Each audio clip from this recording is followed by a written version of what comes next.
I was really struck that when they're pulling up the list of games, one of them is Global Thermonuclear War, and Matthew Broderick is absolutely shocked and appalled at this. And this today would be the mildest computer game you could possibly imagine. Yes, it is funny that it's also like you don't really work your way up to global thermonuclear war. If I remember, it's like there's chess, there's checkers, there's biochemical warfare of some kind that's more local. There's like it goes like checkers, chess, chemicals over Europe, and then global thermonuclear war. And it's like, what kind of list of games is this?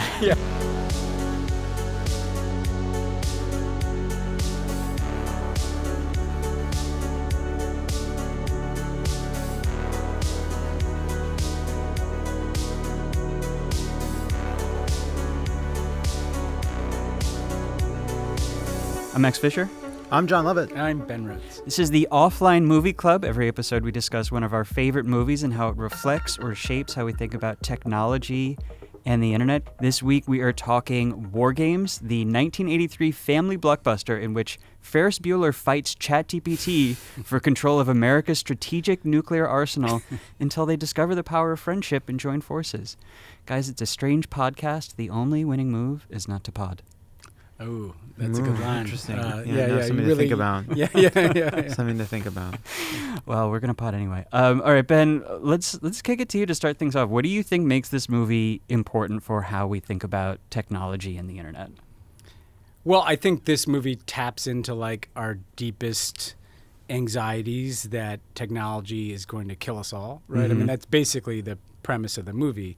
Right. As someone who's begun to start to think about how AI, could pose different threats. The two biggest threats actually that people look at for AI are, do we really want AI involved in nuclear command and control? Mm-hmm. And will the robots ever get so smart that they'll decide to turn against us and kill us all, right? And essentially that's part of what this movie's about. I mean, it foreshadows, it's an amazing bridge because it's very Cold War. It's very like late Cold War, right? It's got that 80s vibe, the revival of anxieties about, potential nuclear war between the U.S. and Russia that were emblematic of the early Reagan years. It's got, we'll get into this, but just massively perfect 80s background to everything that happens in this movie. The noises. Yeah. The names even. General Behringer, great 80s General movie name. All the character actors are like guys that were in every movie between 1977 and 1985. And yet, like at the same time that it is very much of that time, it was bizarre to rewatch what was one of my favorite movies as a kid because it's completely about artificial intelligence. Yeah. It's literally about a supercomputer that decides it'd be fun to take everything over. So it's simultaneously of the time and incredibly prescient. Yeah, it's very prescient in a way that feels very recent. Yeah. Jon, what do you think? So the movie is ostensibly, obviously what makes the movie interesting and what made it special is that it made people think about technology in a way they hadn't thought about technology before. But the actual threat in the movie, yes, it's ostensibly this new technology, this hard to understand technology, which now we look back on and see as prescient, but would have been novel. It's the people around it. It's the incompetence and the malice of all the people around it. Right. Like because this is, yes, it is about a supercomputer deciding to cause a thermonuclear war and how to stop it. But really, it's also about a group of people who just need to yank a plug from the wall, right? And whether or not you can convince them, and why it would be so hard to convince them to do it for a combination of, a lack of understanding of this technology, fear of their enemies, and the way in which they are maniacally focused on their enemies, and just simple incompetence and bureaucratic. Right. Yeah, there's something very timely about the way they are kind of caught between the simultaneously allure and the danger of AI, even as they understand both of those, and they kind of find themselves leaning into like, well, we need it because it's better than the alternative and it's worth the risk. And then just specifically the like way that they frame the AI feels very current to right now. So a part of what I think makes this movie really important is I think this is kind of not just represents, but is a real pivot point in popular culture perceptions of computers and the internet. This is actually the first movie about the internet, which I didn't realize until now. I didn't know that either. Yeah. 1983 is the year that the IP address was invented. Right. So you could argue that That's 83 was year zero for the internet. This was right. It was the dawn of the internet. They just invented TCP/IP, which is what expanded the ARPANET to popular usage. That's the baby we got to go back in time and kill. Yeah, exactly. They've been trying to kill the wrong. Somebody should have unplugged that. They've been trying to kill the wrong baby. Somebody should unplug that thing. The baby we need to kill, I'm so sorry, is Al Gore. Right. And I'm really sorry to him because he seems like a lovely guy. Yeah. I do think there's an amazing irony about this movie that we will get into, that it gets so amazingly right about the internet, hacking, automation, AI, computers, that is like more and more prescient every year. But the like core idea superficially at the heart of the film about nuclear weapons, I think is just like completely false, and it just gets totally wrong. We're going to nerd out, John. I'm ready. I'm looking forward to that portion. Strategy, yeah. We'll get a cot for you if it gets a little too long. I wouldn't trust this overgrown pile of microchips any further than I could throw it. All right, well, let's get into what is the biggest thing this movie gets right. I feel like there's so much this movie gets right. Ben, anything for you that kind of jumped out? Well, I mean, we've touched on this, but I'd say, like, one, foreshadows hacking culture. Two, foreshadows the internet. The Dabney Coleman character is like the Sam Altman or Mark Zuckerberg. Right. He's sure that technology is better than human beings. Right. He's sure that it's going to make everything better. And so this kind of, the other thing gets right is this the faith in technology with no consideration of any of the downsides of technology, right? So he sees all the upsides, right? There are these men, and they're all men in silos who have to turn keys to launch nuclear weapons, and we can't ask people to do that. But he doesn't consider what could go wrong with this technology running our nuclear arsenal, you know? And so to me, it gets the entire kind of spectrum of how we've turned over our lives to technology, right? And in addition to kind of foreshadowing the concerns and anxieties that people have about what happens when we lose agency to technology.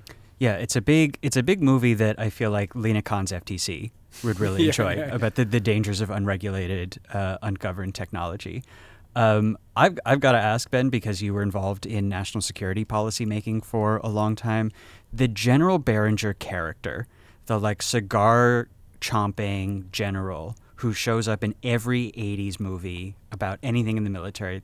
Come on, that guy's real, right? He actually exists. We have a little more woke military these days, but no, like I think what it gets right too, though, is and here I will nerd out a little bit, like the kind of generals, you know, Strategic Command is our nuclear weapons command, and it's a very particular kind of officer that decides that that's where they're gonna channel their ambitions, right. You know? Yeah. So Curtis LeMay, the guy who first founded it, was famously, I think we could say, kind of a psychopath. Well, and because it's not like, you know, commanding men and women on a ship or an air squadron or, you know, Army Marines.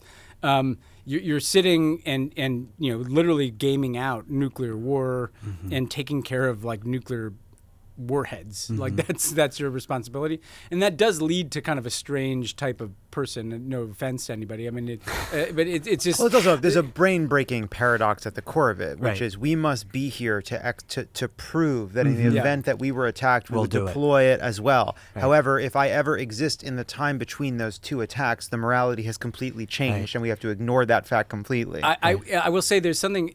I'll say one funny Obama anecdote that I thought about was, you know, I was in a bunch of these meetings about nuclear weapons, and it was always about like some strategy review, nuclear posture review. I won't get into the weeds of it.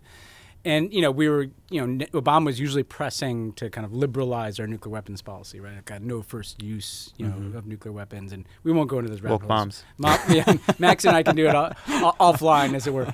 But one time, you know, he stood up after one of these conversations, and he's like, I just want everybody to remain aware that this is a crazy conversation that we're having. You know, it was a very Obama thing to say. So like, we're in the Situation Room. He stands up and he's like, before I leave this room, like, I just want everyone, before you leave here, I want the last thing you think about that this is insane that we're talking about this, you know? And like, you do need to have that perspective, you know? Well, there's this anecdote about even Dick Cheney when he first became defense secretary, that he had this briefing at the Pentagon where they're just walking him through the nuclear war plans for what is the retaliatory strike.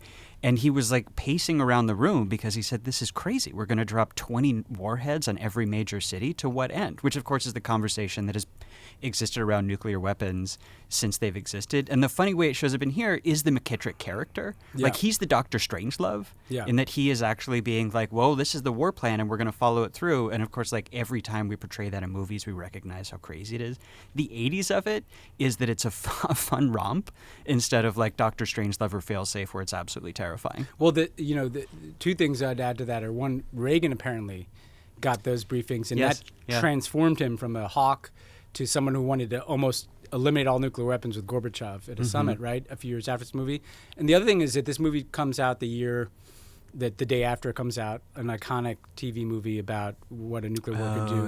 And when the no nukes movement was, you know, in full bore. I mean, so it was very of the time in that way. Yeah, it is also, you know, the movie opens with this drill in which these men are in the silo and they're shaking and they won't turn the key. Yeah. Right.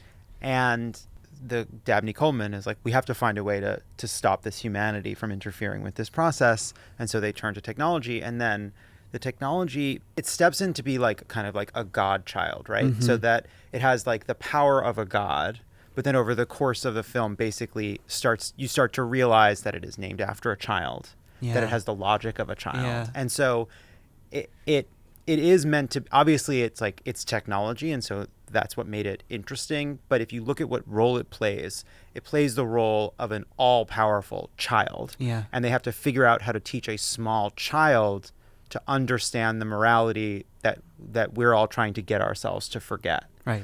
And I don't know, there's something about that I feel like there's a reason this movie, which took off like wildfire, did so. And I think it's about more, I think it's that, like, put the technology aspect of it aside, the way that it uses technology to tell a story about like basic moral values you forget in these moments, which is, I think, what a lot of these conversations about global nuclear war end up being. Like, all right, so everybody, check your brains at the fucking door. We're gonna do strategy now. It's a great point about the terrifying all-powerful godchild, which is an idea that, of course, goes back to like Isaac Asimov in 2001 and HAL and this computer that is like, its job is to look after them, but just overinterprets its programming because it's so powerful, it then kills all of them.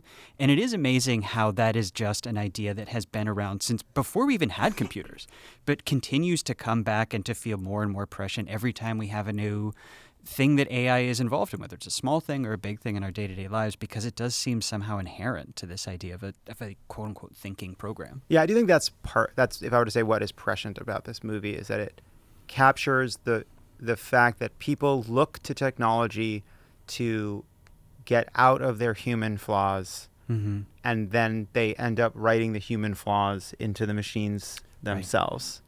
And so that's one thing that I think is very sort of forward-looking about it. And the other, that what is the motivation for the creator of this AI? It's like a human story of loss, and that this genius is motivated by some trauma that he can't expel. Right. And to your kid point, I mean, Matthew Broderick gets into this whole mess, right, because he wants to play computer games, right?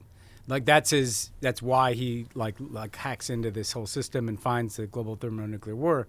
And that's what Joshua, the computer, just wants to play computer games. And so in NORAD, right, when all the generals can't figure out what's happening, it's like Broderick, because he still has kind of a childlike mind, can somehow understand how to trick this childlike AI into, okay, well, I'll have it play a crappy game tic-tac to learn about nuclear strategy. Anyway, I think you're right. It's something in there about how there's like a wisdom in childhood as well as a malleability, you know. Yeah, they haven't been programmed. Yes. Yeah. They have to. And there's something fascinating about the timing of this, where it both feels absolutely terrifying that these computers and machines are starting to exist and maybe it will destroy the world, but also it's like a fun game that is kind of exciting. Like, I think it's not for nothing that this is a like goofy, fun family thriller that is around a 16-year-old who wants to play computer games. And it's like the way people talk about computers in this movie is excited about them. Like, there's that scene when he's locked up at NORAD. The nurse is outside that's cool. and showing the computer to the guard. And she's like, I can look up any piece of information on this. And the guard is like, that's really cool. And there was this moment where there was this new thing that everybody was really excited about. Like, this is a year before the Apple 1984 ad. Well, there's also like and this felt very 80s, like the two nerds. Like when Broderick goes to like, you know, he's trying to figure out how to get, and they were like the two absolutely stereotypical. That's how, you know, people associated computers with those, like the absolute extreme nerds, you know, and that's changed, right? Like at some point it kind of became cool to like be, you know, hacker types and whatever, but there's this kind of sense of like computers are moving from being only the domain of the love interest. Broderick's love interest is kind of a stand-in for like a normal human entering the computer world, and it's like, oh, this is cool actually. Like at first Broderick's embarrassed, like my room's gonna be embarrassing because it's all set up to be like a computer nerd. Instead it turns out being like cool, like so it's exciting. That movement. 84 ad's a good one because it's like it's about to enter the mainstream, you know. And the thing that they portray when he goes to that academic computer lab, that is something that was like a very real and specific thing in tech circles in the West Coast in the early 80s. And Margaret Atwood, who's a historian of Silicon Valley, writes about this, about how the culture of Silicon Valley in the 70s and into the 80s was drawn from this, like, it was the misfits who couldn't work at the big tech firms in Boston because they were like a little too tough to work with. So there's like this guy, William Shockley, who's kind of the founder of Silicon Valley, was known as very difficult to work with. So this is like both a stereotype, and people who were there for it will tell you this is really what it was like. But you're right, it was that moment when it was leaving the lab and it was kind of leaving universities. But when it ended up in the bedroom, it was still this huge specialized hardware that was like really difficult to use. Were you guys on DOS? I was getting some big DOS flashbacks to this. I had like I had a flashback because I had an Apple IIc was the first one I remember. Okay. And it was this, I wasn't smart enough to deal with DOS, but there was this like universal video game platform that looked exactly like, it was like the blinking cursor, and then you were controlling it with like, you know, letter keys on the computer could move something around, and like, so to me it captured the kind of early video game, no color screen, you know, and yet it was still the most interesting thing in the world to do, even though you're just kind of like moving some cursor around the screen. Right. You know? Yeah, I mean, it was for, like, we had an Apple IIc or an Apple IIe, and it was for games. And also, it, like, similar to like when Facebook starts, what is the purpose of Facebook? To find a reason to use Facebook. Yeah. Like, why are we making a wall and posting? Well, because we're trying to figure out why we're here. Yeah. And like that's what a computer was when I was a kid. It was like, the purpose of this device is to understand why you have it, and that's what the games are for, because that gives it a purpose. Is this a game, or is it real? What's the difference? Oh, wow. So the part of the movie when they start like really engaging with Joshua in earnest, and they're trying to persuade Joshua to not destroy the world, basically, but Joshua doesn't know there's a difference between the real world and the computer simulation. I just could not believe, I hadn't seen this movie in a few years, how current that feels with everything that's happening with ChatGPT right now. Like the idea that it can't differentiate simulation data from actually acting on that data out in the real world.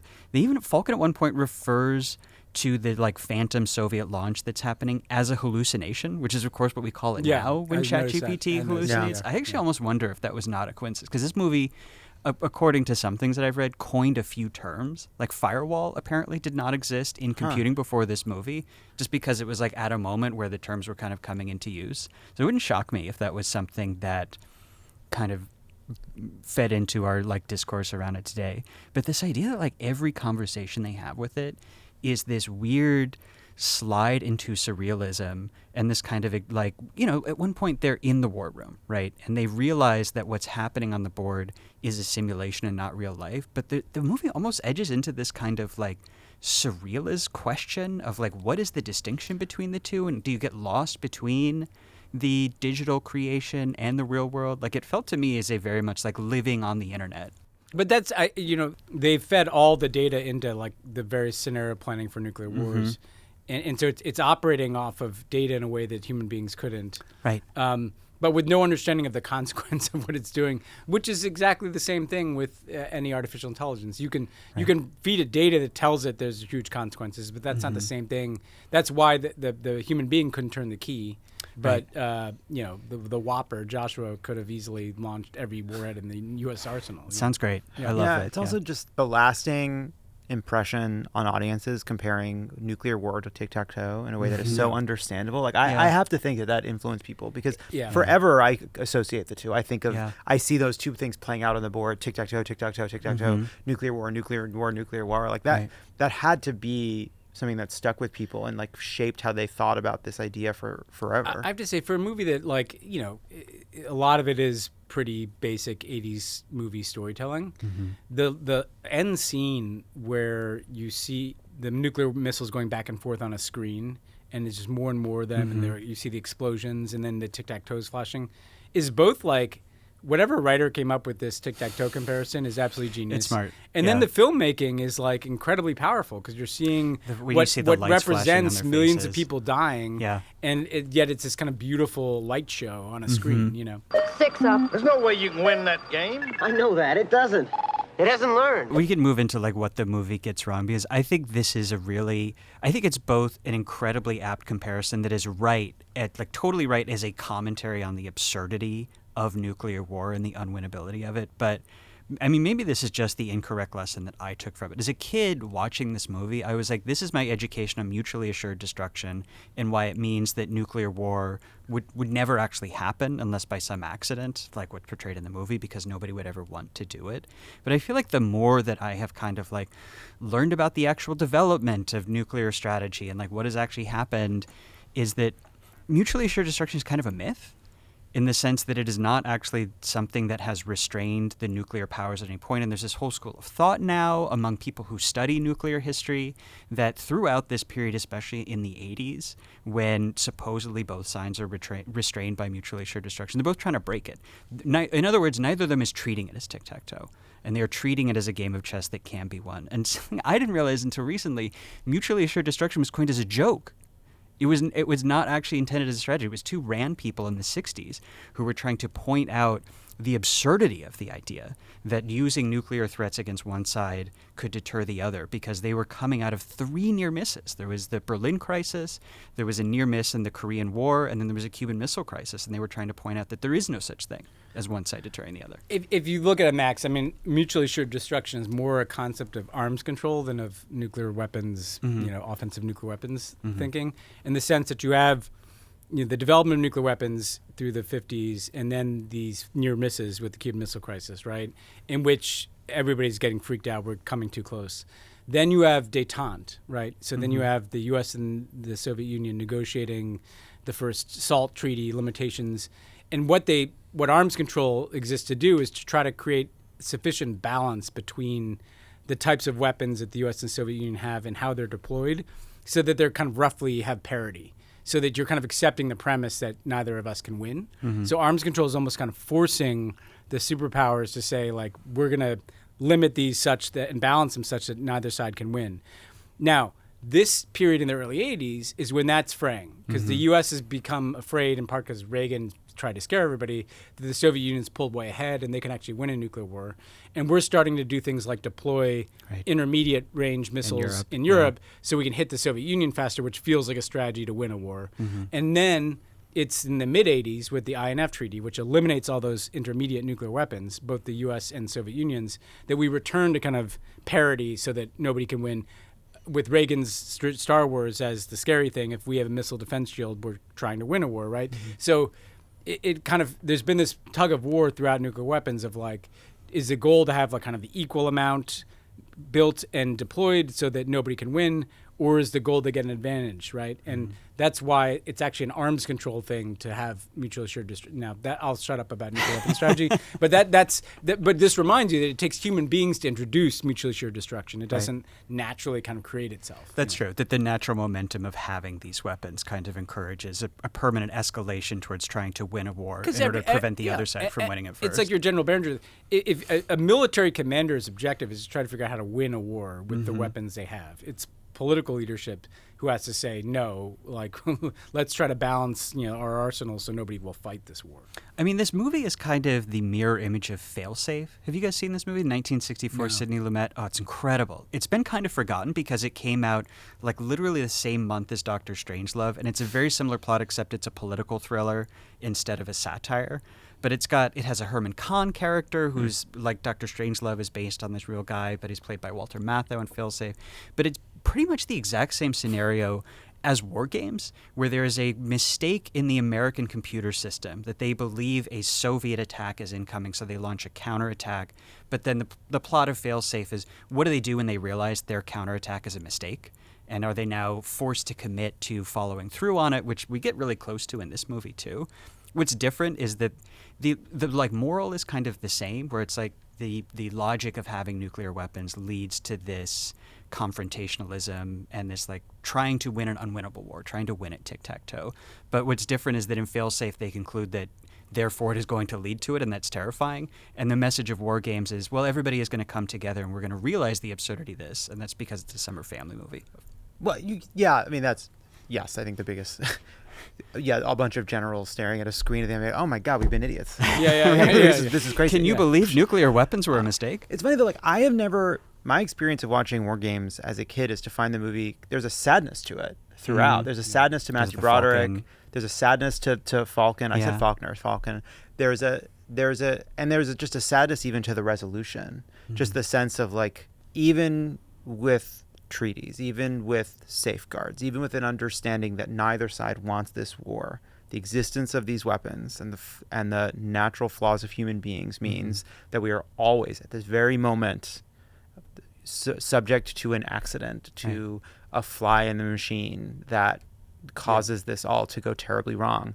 And the fact that we have been living under that reality for 40 years since this movie and the decades before, and we just can't ever seem to actually find our way out of it is I think it's sad. Well, we've gotten weirdly passive about You're it not too. for it? No. Okay. But like to be like seriously in the moment for a second here, like what I remember at the 80s is being hyper aware of nuclear weapons, right? And it was like the number one issue in politics. Like you'd have to address it if you were like running for president. And even as late as 2008, right? Obama like comes in, the first thing he does is negotiate the no first use stuff. New START treaty, like a treaty with the Russians.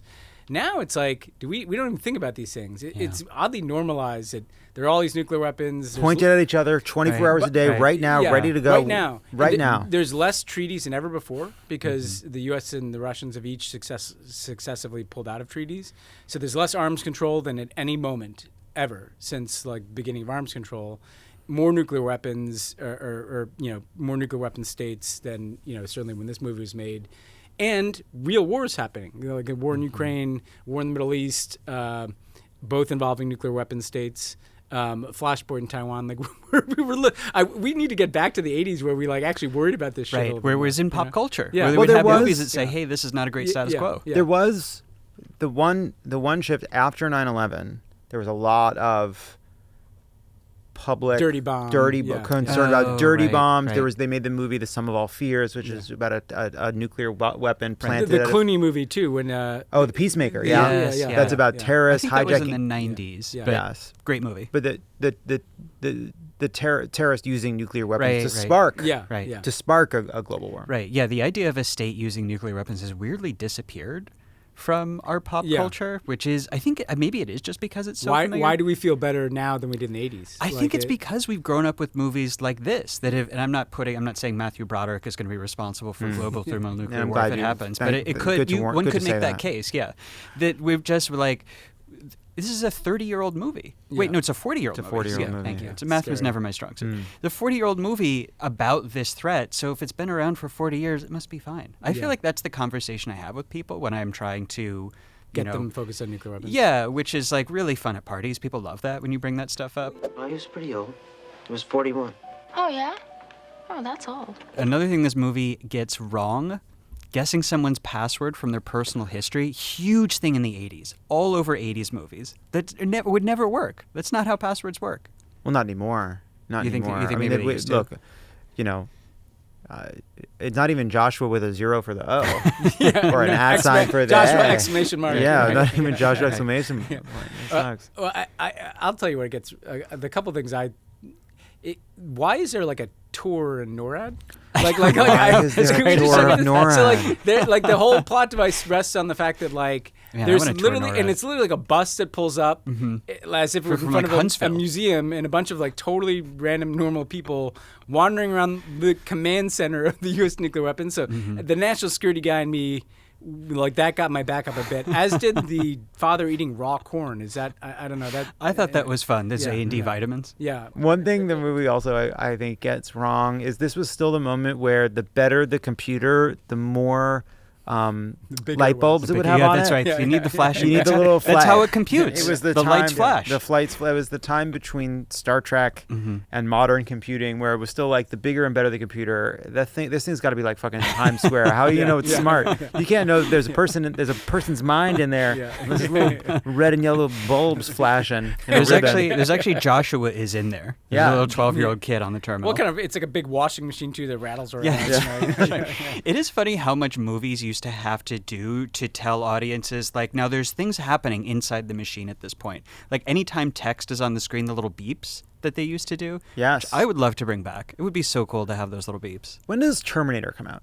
92? No, that's Terminator 2. Oh, you're right. Judgment Day. Right. Yeah. So when is Terminator? 84. 84. So next year. Yeah. So like just interesting visions of like what, because Terminator is about, again, an artificial intelligence launching all of our nuclear weapons and sending this guy back. Yeah.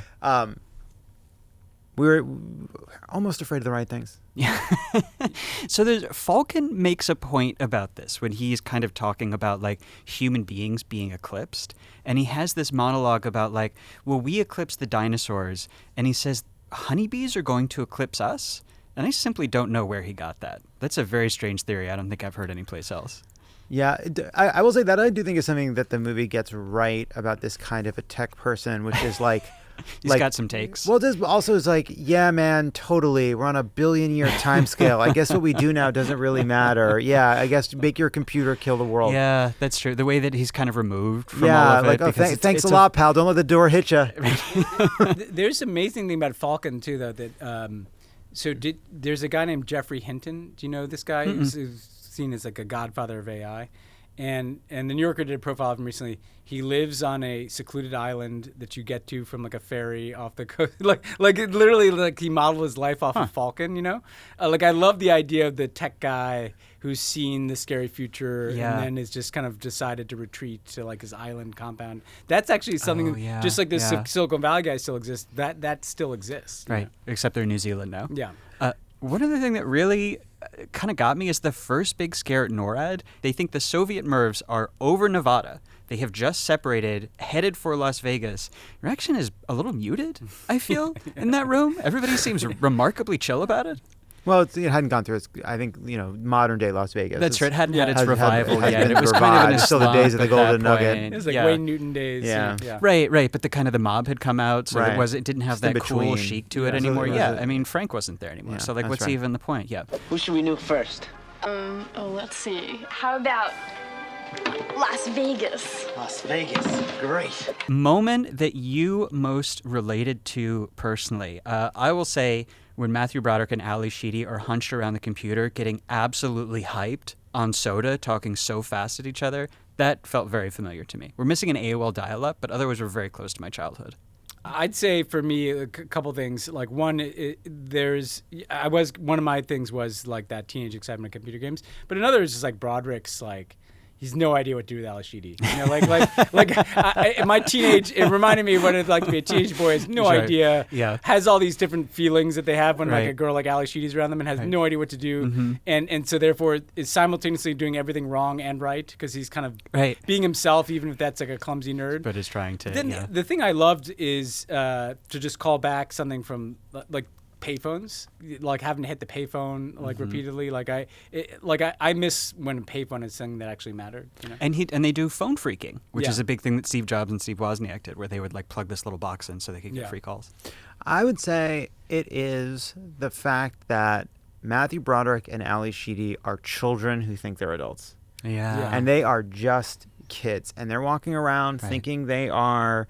They're mature. Look at us. We can change our grades. We can have this. We're beginning our adult lives. The future is all ahead of us. And they actually then face that when I think they're talking about the end of the world. I can't remember where they were, but they're talking about all the things the things they wanted to do. Yeah. And like he doesn't know how to swim or something. Yes. Right? Yes. And then that's the final moment that we were kids. We were stupid fucking kids. Right. The realization that it's very real comes well after they've actually seen the evidence that it's real. Yeah. I will add David's mom as a realtor, I have definitely had this realtor before. Oh, yeah. When she's saying, get an adjustable rate, get the jacuzzi in the bedroom.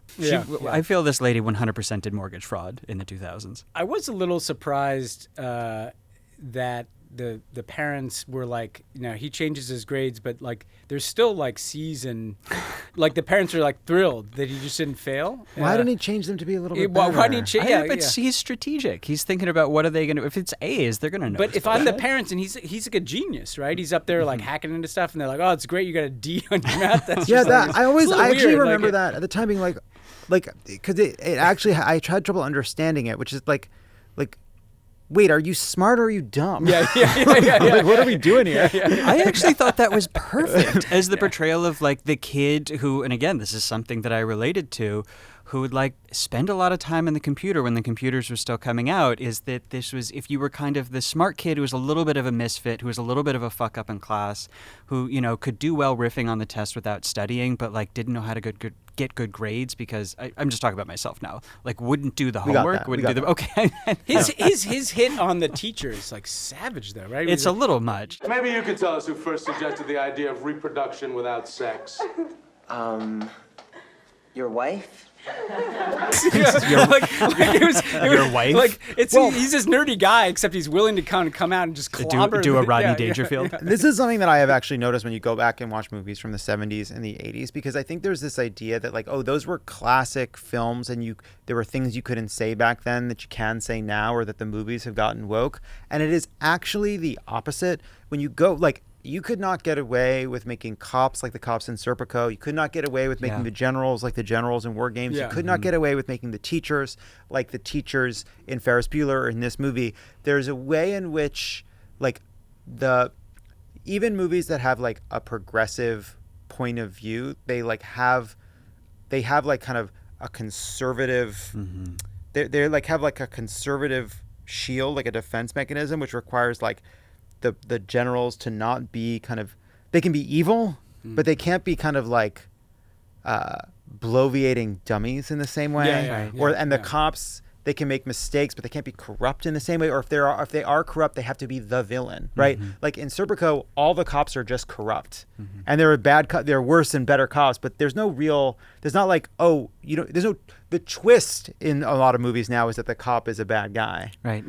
But you could actually admit that these were human beings in the past. That you can't do that now. I feel it's a great contrast with the nuclear scare movies of the 60s, like Doctor Strangelove and Failsafe, where there are evil characters, where there like are generals or nuclear strategists who are like, this is a bad person who's deliberately pushing the world in a bad direction. But all of the characters in WarGames are like fundamentally well-meaning and like trying to pull things in a good direction, and it's just like a little oopsie doodle they have where they have a like procedural disagreement about whether the machine should be in charge of the nukes. The egotist, it's sort of like more sort of normal flaws. It's not like they return a couple years later, another classic 80s movie, Spies Like Us, where there's the evil general that makes them launch the nuclear weapon because he wants to have the war. Similarly, same time, same anxieties about nukes, but that had the more archetypal, because you're right, like the general ultimately, like refuses to launch the nuclear missiles, right? And Dabney Coleman is horrified. Like nobody wants the nuclear war in this movie. Right. Although you do have the kind of stock, like sniveling politician in the room who is just worried about the poll numbers, which shows up in like every 80s movie. Yeah. And today too. Yeah. That's true. And maybe also in real life. I woke up the president. I told him we were under attack by the Russians. You have any idea what kind of an idiot that makes me look like? Okay. Most unintentionally revealing moment. I was really struck that when they're pulling up the list of games, one of them is Global Thermonuclear War, and Matthew Broderick is absolutely shocked and appalled at this. And this today would be the mildest computer game you could possibly imagine. Yes, it is funny that it's also like, you don't really work your way up to global thermonuclear war. If I remember, it's like there's chess, there's checkers, there's biochemical warfare of some kind that's more local. There's it goes like checkers, chess, chemicals over Europe, and then global thermonuclear war. And it's like, what kind of list of games is this? Because even then, that would have been strange. It would be like, what should we play? Should we play Oregon Trail or biotoxic warfare? Strange. And his like reaction to it is like, oh, these must be the new games from like Atari or something. Yeah, Like, yeah. And then he goes to the nerds, and they're like, that guy's like, it seems military. You think? I have to tell you, 16-year-old me would have loved to play biotoxic warfare over Yeah. Europe. I think that would be so cool. I also thought it was really interesting and like kind of striking that there's this assumption that the rogue AI could simultaneously threaten the destruction of the world, but there was also this assumption that it would arrive at the fundamentally wise and benevolent answer. I thought it was just like a really telling moment about how people were thinking about technology in the 80s. Yeah, I mean, I think it's that they weren't thinking about it. Right. You know, it's a sort of like, it's a person in there. Right. There's a person in the box. Yeah. That's really as far as it goes. Yeah. It is definitely, I feel it's definitely not how we think about these programs now. And I think we see them as, I honestly think because of our exposure to social media and our understanding that like our social media feed is driven by a little AI and a little computer program that is acting against our interests. I feel that that is the thing that just because we all have experienced it has made us realize that these machines are not on our side and they're not necessarily benevolent. Well, like the other thing that's interesting to consider is what are we talking about? We're talking about you feed human behaviors, human language, human data into these machines. Mm-hmm. And this movie reflects that kind of human, techno-optimism that the machine will learn how to be a better human, right? Like that conclusion, the only way to win is to not play the game, is the virtuous answer that one would get from looking at all the data. Mm-hmm. Now, I think what we've been forced to consider by the way that social media has like destroyed all of our brains is that like, what if the machines actually become the evil version of humans,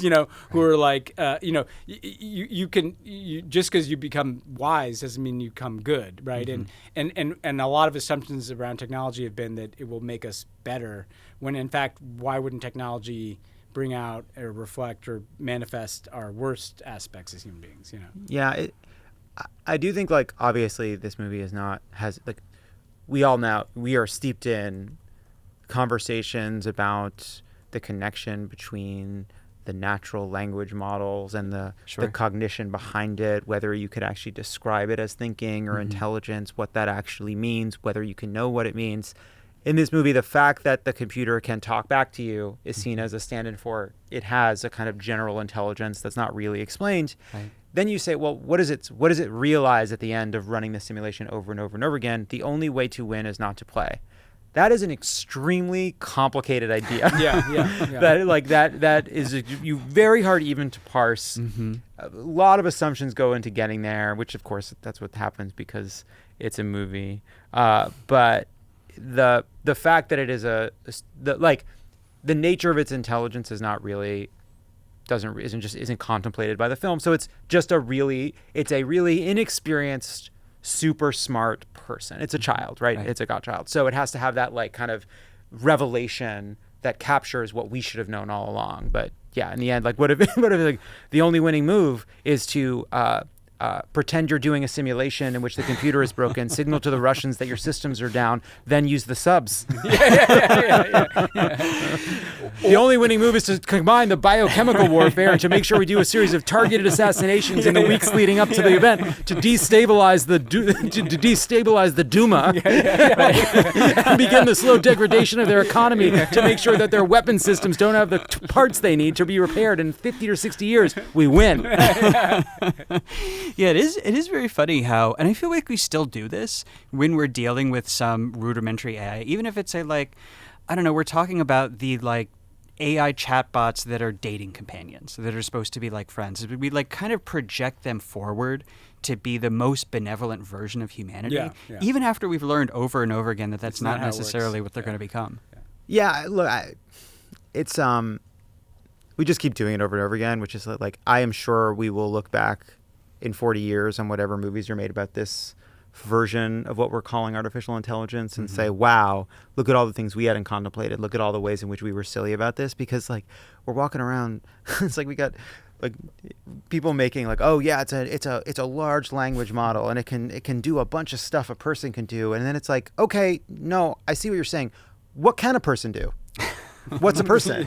What is a mind? What is consciousness? What is consciousness? What is intelligence? Oh, we don't know the answer to any of these questions. So You're just skipping it? So the only way to win is to not play It's the not game. to There you go. Biggest real world impact. I mean, one is that Reagan watched this at Camp David. Next day, he brought it up at an NSC meeting, which led immediately to a bunch of reforms at the Pentagon because he was like, hey, could this happen? And I guess the conclusion was, yeah, maybe. So we should do something about it. And it led to the Computer Fraud and Abuse Act 2 years later. I swear, I think this movie is it like, so Reagan comes in, you know, he is like the most hawkish, right-wing, anti-communist guy we've ever had. This is the same year as Abel Archer. Yeah, 81, he comes in, you know, it's all this kind of resurgent patriotism, kind of that's xenophobic because of the Iranian hostage crisis. We put the Pershing missiles in Europe. There's no nukes. He's like trash talking, calling the Soviet Union an evil empire. But like at the same time that Reagan's getting freaked out by his briefings on nuclear war, there's this pop culture movement, right? With The Day After, with this, people suddenly there's like people getting freaked out that the Cold War is getting too hot again, right? And you know, it's 2 years later, it's 1985 that Gorbachev becomes general secretary. By 86, they're literally almost negotiated the destruction of all nuclear weapons. By 87, they have the INF treaty. By 88, Reagan's going to Moscow, and the Cold War's over. I'm not saying WarGames ended the Cold War. I'm saying He's not saying that. I'm not saying that. It's on the table. I am saying that there was this kind of pop culture tip from like the jingoistic, version of things to the like, let's like for the good of humanity, like get on top of these weapons and figure things out. And I think this is kind of right at that hinge point where you could see that turn happening. Yeah, because it's wholesome and patriotic in a Reagan era way, while having a message that is like, hey, let's not let the nuclear weapons kill us all. I feel like you actually see a lot of that reflected a few years later when people are kind of looking back on the 80s in movies like The Hunt for Red October, which was much more about this idea that like things are aimed in a really dangerous direction. It got too hot, yeah. Right, it got too hot unless someone can come in and like really pull an emergency release lever. Yeah, it's funny, you see the shift too, towards this becoming a kind of a more abstract concept in like a movie like Crimson Tide. The plot of that movie is that there is some sort of rogue general or leader threatening nuclear war. Right. This sub is there in case they're going to threaten to launch their missiles. They get an alert that they can't verify that this enemy is fueling the missiles. And Gene Hackman wants to launch, Denzel Washington doesn't. And it sets off a mutiny on the ship. Great movie. Great movie. However, the movie is oddly objective in the ultimate goals of both men, when Gene Hackman would have caused an unnecessary global conflagration. Denzel Washington was correct to try to stop it. Sure. And at the end of the movie, it's like just two guys with two different points of view. Both love this country. Yeah. Salute and let's move on. And they're pals. They came back together again. Unbelievable. Talk about the fucking horses. Well, I mean, that is kind of the personification of what the debate was, and I guess in some subterranean ways remains. I mean, in the 60s, that was literally the debate. There was a very live... Have you guys read this book, The Wizards of Armageddon by Fred Kaplan? Oh, yeah, I did. Amazing book. And it's all about the development of nuclear strategy. And okay, that's the last time you're asking me if I've read a book today. That's it. You're done. You've hit your limit. Okay, but it's a great title, right? It is a great title. Anyway, this is the debate that produced nuclear strategy as we know it in this country and globally was over the debate in Crimson Tide, and was over the Gene Hackmans in the national security establishment and outside of it saying that we have to go first because someone is going to go first eventually, and it's better to go first than to wait for someone else to do it. And then Denzel Washington saying that cooler heads have to prevail even through each individual crisis. And that is how we ended up with the phrase mutually assured destruction, which was coined to mock that debate, but ended up as our official policy. Yeah, and you do see in all of these movies a kind of fear of, but then a glorification of the power, a kind of almost psychosexual appeal of the ability to destroy the world. Like the opening crawl, which has the beeps with the font that you mentioned. It's the opening of Crimson Tide says the three most powerful people in the world: President of the United States, the leader of Russia, and the captain of a thermonuclear sub or whatever it says. And just the idea of like, look at that fucking big swinging dick on that ship. Like, there's a kind of worship and fear of the power at the same time. Right. Well, there's. I mean, they're missiles. They're very phallic. They are. Well, they are. at the beginning of this movie, I actually remember too when I would watch this as a kid. Like, there is something, thrilling in a terrible way about seeing the silos opening and then this giant. Yeah, it is very phallic, right? Yeah. But it's like the power of that and the men going underground. It's like a secret, awesome. cool world. Then the funny thing to me is that like when I was in government, I would travel. I don't know, Lovett, if you remember, like there was in motorcades, there was one car that was always called Control, which was like a black Suburban. And if you traveled as the National Security Council rep, the NSC rep was the jargon for it, you sat in this car, like basically the whole motorcade. And so domestic travel, one person goes to the NSC just in case someone has to talk to the president about something. And so you sit in this car and you sit there with the military aide and he's got this suitcase in between you and him.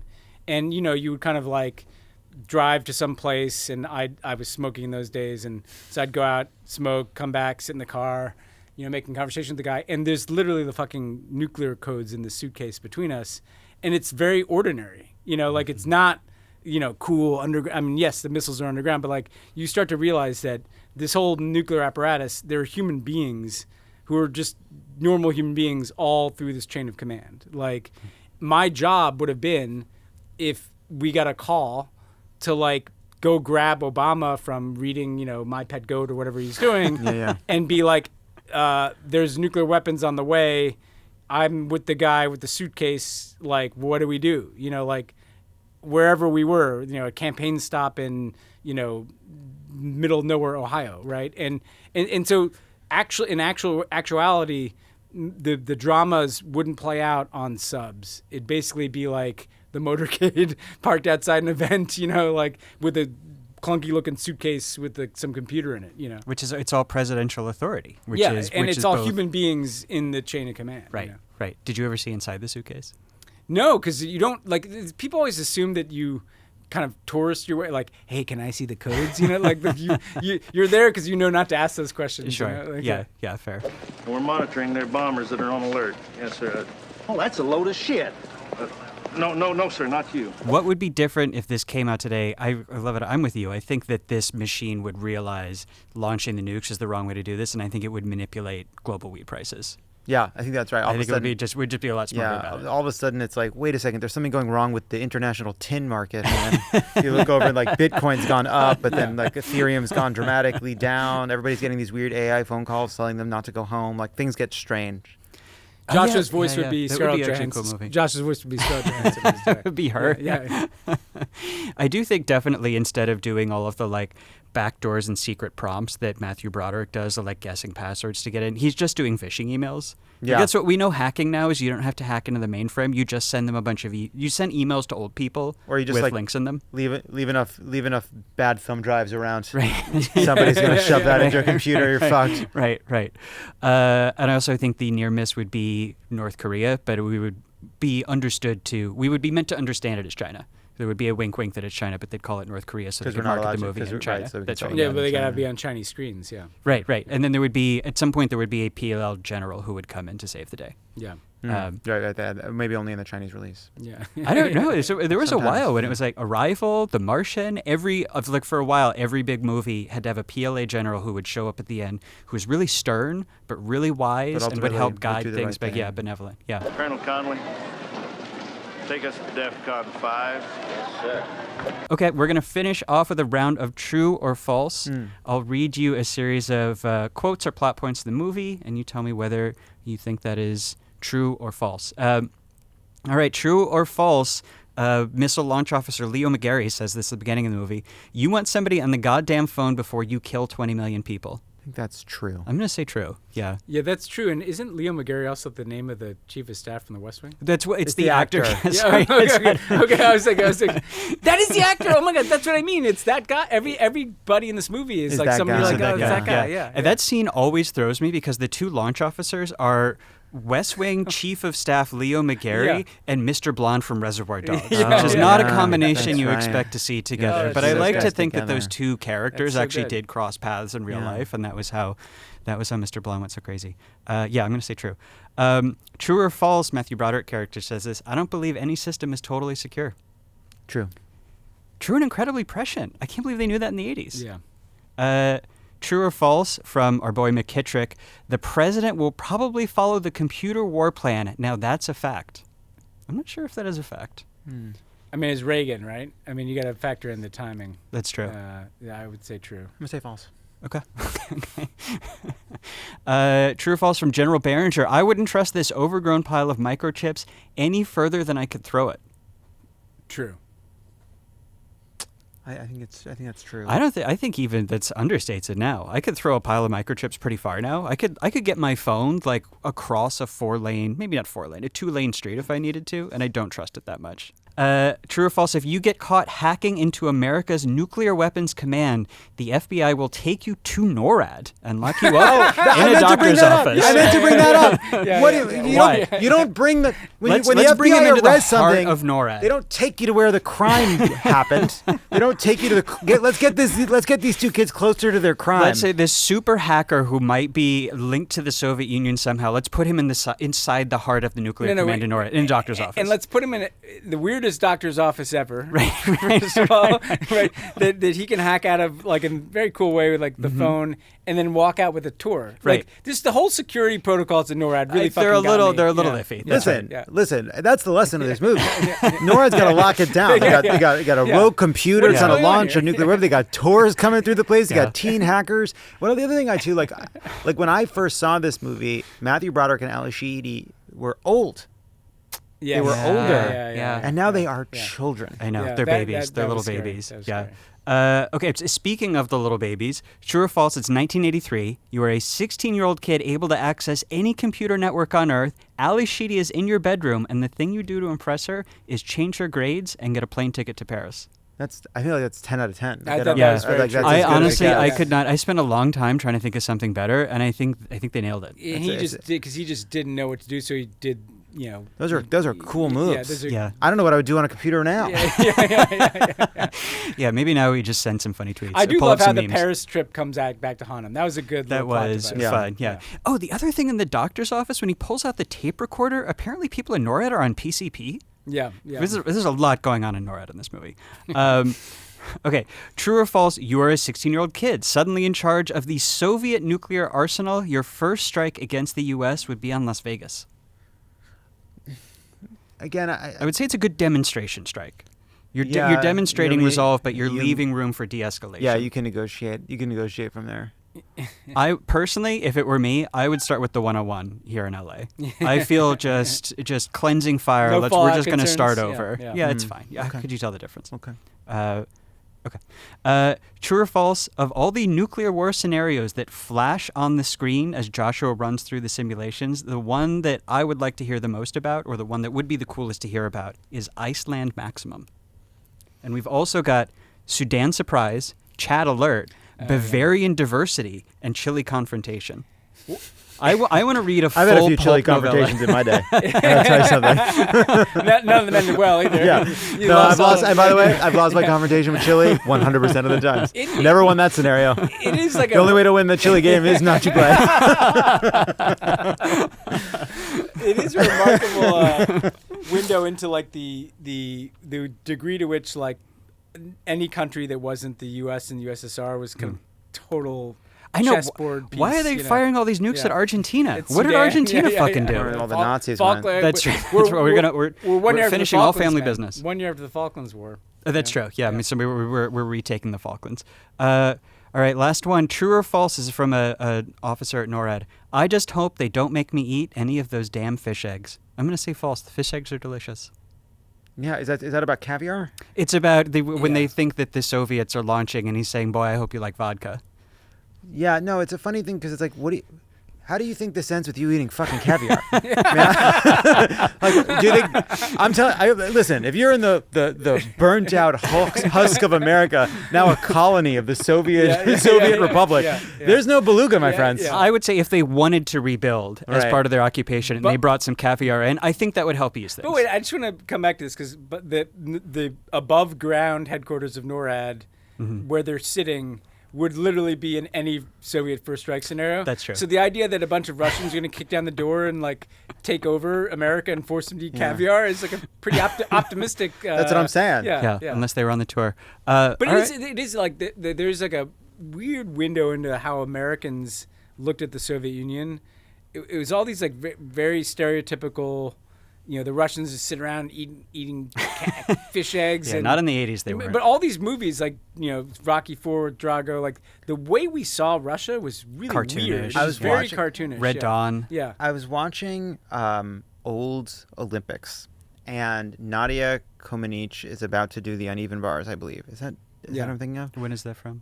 I think it's 1984. Okay. And it was fascinating watching the American commentators because the American commentators were watching. Maybe some other American had come up and they said, "Oh no, it was for her," and she's Romanian, Soviet bloc country. Yeah, same thing. So the judge. We saw it all the same. Yeah. So the judges, the American commentators. Let me tighten this. So the American commentator says, "Here comes Nadia Comaneci from Romania. Obviously, there will be a bias in the scores because not just the Russian judges there, but there are several other judges that are going to be worried about the Russians might think. So the Russians have friends on this jury pool. The Russians have the Russians have friends among these judges. Huh. And you just realize that, even in the Olympics, they don't do that at all anymore. Mm-hmm. The Olympics had this kind of Cold War flair to the judge. Well, I know for years it was as a kid. I remember saying, "Oh, I got to worry about those Russian judges." Yeah. Yeah, the all-encompassing cultural implications or the cultural infiltration of the Cold War is really. I don't know. I really wish they made movies like this still. I really wish they made movies about geopolitics, not just because I find it fascinating. I think it's helpful as a way for America and Americans to think these things through and to kind of reckon with them culturally and collectively. I mean, a 90-minute movie with Matthew Broderick and Ali Sheedy that's very entertaining, flies by, and also teaches you about nuclear doctrine and artificial intelligence. We could use more of those. I will say my usual plug. The greatest movie about diplomacy ever made is Star Trek VI, The Undiscovered Country. Movie. An incredible film about enemies trying to make peace. The villain is a conspiracy of people trying to stop diplomacy. And the villain is played by I can't remember his name from oh my God, Shakespearean actor. Fuck, he does Shakespeare. His daughter comes back to play a Star Trek villain. Yeah. Plummer, Christopher Plummer. Who's incredible also voice. Christopher Lloyd is in it. Right. Christopher Plummer doing Shakespeare as a fucking But this beautiful villain who you come to sympathize with him and you understand his outrage and his point of view, and it's very end of the Cold War where Shatner is realizing he was kind of the bad guy. Yes. And the things that he did in order to quote unquote win were terrible. And I'll never forgive them for the death of my son. Yes. It's an incredible. They actually just screened it at the Egyptian. It's a great movie. I agree. That's okay. Awesome. Well, we're doing it on the offline movie club somehow. We'll find a technology we'll find a way. tie-in. Okay, great. All right. Well, pals, this was great. Thank you so much for coming on. Great what movie. A blast. Yeah.